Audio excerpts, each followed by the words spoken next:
what's up guys? Welcome to The Big Pitch. It's our brand new show where one of the team talks about a game they feel super passionate about. Now I'm going to be kicking things off and I'm going to be talking about Virginia to Matthew, who's our producer. So hopefully this goes well.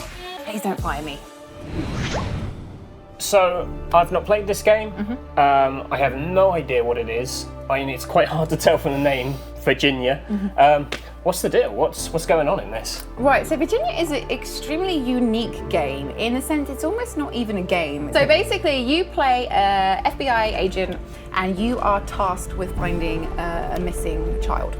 Okay. But you also have this kind of side story going on where you're also keeping an eye on your partner, your detective partner, because we don't really know what's going on, but there's something dodgy there. You know, you might be imagining, oh, so you're a detective and you go exploring this Virginia looking for this child. That's not how it works at all. Right, okay. It's not a case of like, oh, I can explore for hours on end. Pull out a gun. And None of that. It's literally like, this is the story, you're going to experience it, and it's nothing's going to change. You know, There's no speed runs for Benny or anything like that. Oh, Benny would hate it. Benny would absolutely hate it.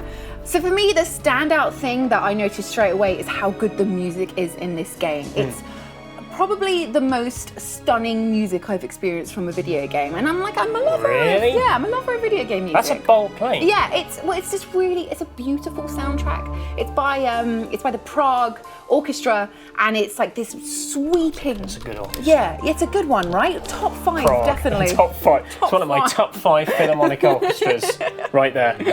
So it's like also sweepy and dramatic. Sweepy. I think sweepy's a word. Yeah, okay, sweepy and dramatic, which also leads me on to my next point in terms of sound. So Virginia has no dialogue. Right. Whatsoever, not a single word is uttered. And I hear your inner thought process. How, Lydia? Yeah, I'm conveying it in a Virginia-esque lack of dialogue. Yeah, exactly. With the music as well, it manages to convey how these characters are feeling, all from like a kind of scrunched up eyebrow and a dramatic note and things like that. Is there a lot of eyebrow acting? Oh, so much eyebrow acting. I mean, the eyebrow should win an Oscar. So you are led to kind of feel lost, but still have a grasp on what's going on. How do you ask a question without dialogue? Well, that's the thing, you don't. Oh, okay, well. How do you mime? Like, did you kill the child? Like, you know. You won't actually interact with people. There'll just be these fragments of scenes that you piece together that let you know that that's what you're doing as your job. So it's hard to explain. It's like this sounds kind of pretty far out. Yeah, it's definitely an acquired taste, I'd say. Games like are so often spell everything out. Yeah, exactly. This is not like that. It's very rare to kind of get a game which like just sort of hands off, leaves you be to sort of interpret it. I guess maybe everyone could play it and look at it differently, or maybe I'm just stupid and it's a really obvious storyline that I just didn't get.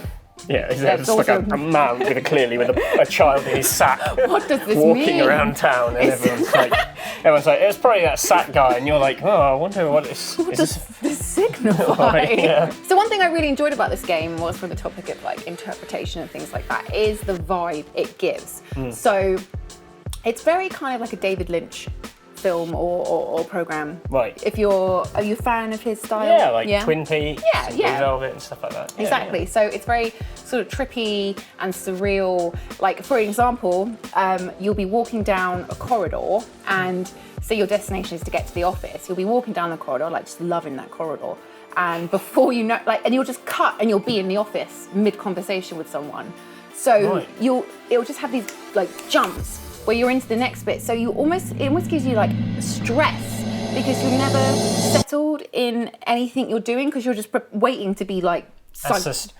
So it's just using really simple things like these really quick jump cut scenes and these trippy dream scenes where people are wearing masks and there's chanting and just really weird stuff. Adds to this effect where you are doing quite a mundane person's life, but it's also it throws you out of whack. It's clever with how it does it because it's quite a short game, but it manages to, I think, achieve a lot in its playthrough time. Cool. So one other thing I liked about Virginia is that it has a short playtime. Right. So it sounds like a weird thing to. Yeah, most people would be like, that's a waste of my money. But you can sit down and do it in one evening, and even I would actually go through a second playthrough because it is so kind of quirky and you miss things the first time. So it's one of those games where you can say devote a Monday night to it. You get home from work, stick on Virginia, you'll have it finished before you go to bed, and then you completed it, and you've got to experience all the weird David Lynch-esque stuff, Right, yeah. and the beautiful music. I played it within a few hours, and I finished it, and I had this real sense of like